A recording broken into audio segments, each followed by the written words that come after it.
right, welcome to the FA40 podcast. I'm your host, Josh Proch, and today we're going to talk about warming up, and this is something that a lot of people don't like. But before we get into that, just a couple, housekeeping things. We do have our Christmas party coming up here on December 2nd, from 6 to 9. That's a Friday night. And it's going to be in here at the gym. It's for our members. If spouses want to come, they're more than welcome. We just need everybody RSVP'd by November 23rd, so we know how much food and everything to let the caterer know there. But with Christmas party, what we're going to do is we're going to have dinner, some appetizers, drinks. We're going to do a gift exchange, so we're asking everybody to bring a $35 wrapped gift for that. We're gonna have bring the guy in to do a trivia night. We'll have some prizes for that and everything. So it's gonna be a fun night. We're excited about it. We hope all our members can make it and everything, and just get everybody together, have a fun night.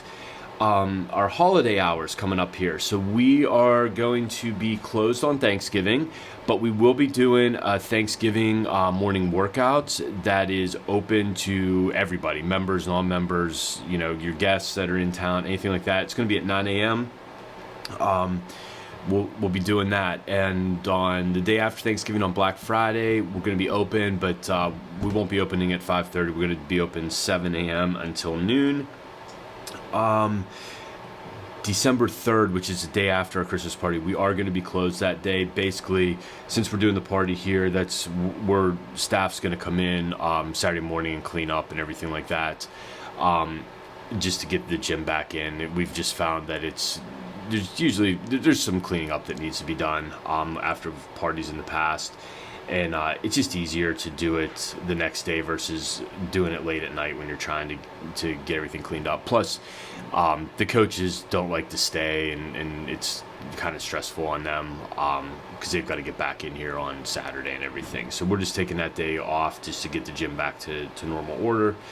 And then with the holidays, since Christmas and New Year's are on Sundays, we're going to be observing those days on Monday and both Mondays, basically. So it'd be the 26th and January 2nd, I think. Those days will be closed just in for the holidays with those. It seems to be what a lot of other businesses and stuff are doing there. So again, we'll get those posted up in here. So. All right, so today we're talking about warming up. We've seen over the years, this has been doing this 20 some years, and it's always been people like, all right, let's warm up and let's just get through it. Like they don't really take it serious. And I'm sure this isn't the first time that you've heard that you need to warm up before exercise, but that first 10 minutes of your workout plays one of the biggest roles in keeping your body healthy and avoiding injury. And while the warm-up may seem boring and like something that could be skipped over, it has big rewards for your body, and it ensures that you're going to get the most out of your workouts. And warming up is not jumping on the cardio equipment for a few minutes, and then doing some quick stretches and things like that.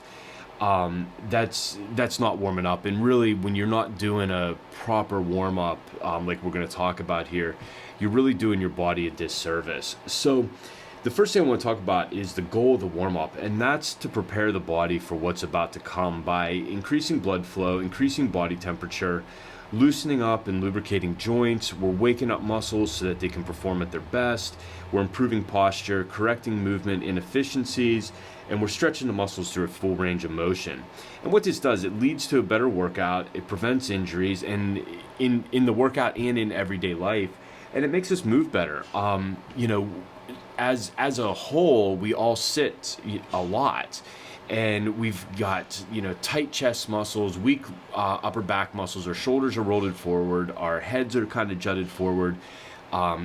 We've got glute amnesia, where the butt's just tucked under. There's like no, the butt muscles aren't turned on and things like that. So we want to get that spinal alignment back, get those glute muscles activated, get the hip flexors loosened up, get the shoulders pulled back, just kind of get all that stuff. And these are things that we address in the warm-up when we do it, and you get the best benefit out of it when you really focus in on what you're doing here. So We have 6 components of the warm-up that we like to include every time.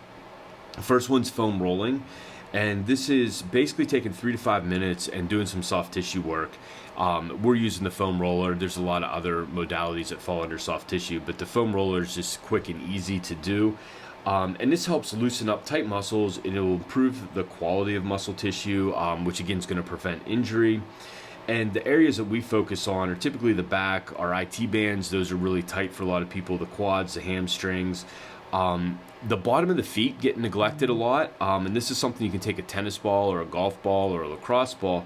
Just kind of take a shoe off and just roll the bottom of your foot. And a lot of times you're going to find that it's going to be very sensitive. But this helps loosen things up a lot, and over time that starts feeling better. It helps get those arch muscles working again. People that suffer from plantar fasciitis, this goes a good long way in preventing that from flaring up and everything. Also, too, when we look at the fascia of our body, it's one continuous segment. It doesn't have like a beginning or end, and so it's running from like our toes up to our forehead.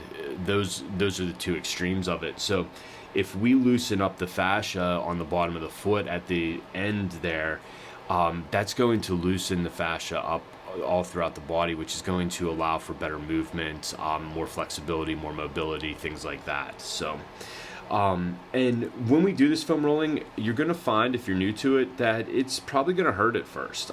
It's kind of like that feel-good pain. But after a few sessions of doing it, it starts to loosen up, it starts to feel better. And what you'll find, if you foam roll before all your workouts, and then one day you just, for whatever reason, maybe you're running a little bit late, you skip it or whatever, you'll find that you don't move as well in your workouts. And that's where you kind of like, all right, this is working now. There is a benefit of this. So that's the first component, is foam rolling. The second one is doing some hip mobility and hip stability work.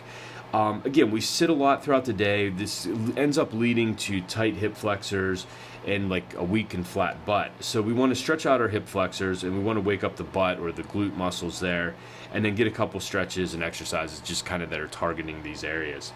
The other area is our T-spine and shoulder mobility and stability. And again, this is that rounded posture. The shoulders are forward. So our goal here is to open up the slouched shoulders that are again due to a lot of time spent sitting, and then our heads start tilting forward or getting moving forward, and this really just creates a lot of havoc on our posture.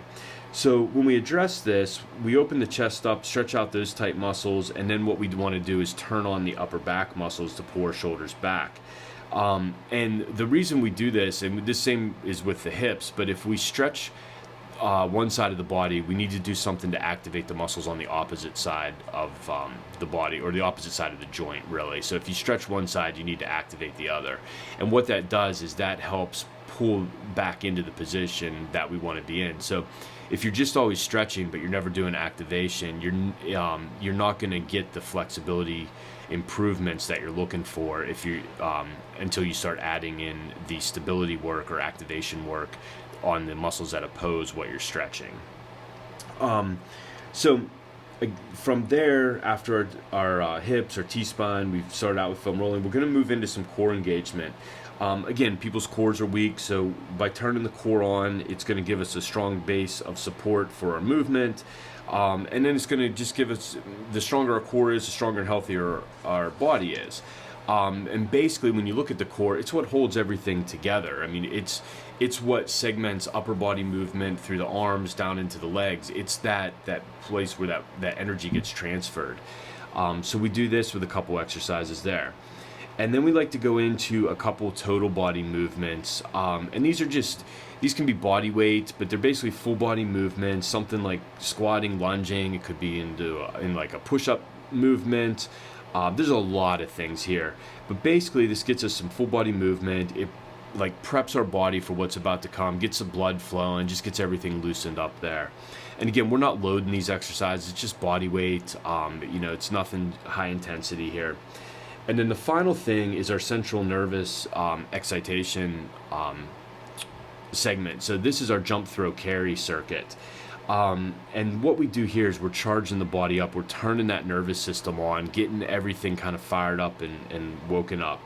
And it's kind of like, a computer generator needs powered up, and our body's the same way. the first couple minutes, that engine isn't running quite as optimally or as hot and doesn't have as much horsepower. But once it gets up and running, then we're getting that full horsepower out of it. So that's what this circuit does. And, we'll do some type of jump movement, 3 to 5 reps. Again, it doesn't have to be high intensity. It can be just a quick little step forward, step back. It just depends on the person's fitness level there. We do some type of like medicine ball throw. Again, this is going to depend on fitness level and everything there, what we're doing. And then some sort of carry, like a farmer's carry, where we have 2 kettlebells in our hands and we're carrying maybe 50 yards or something like that.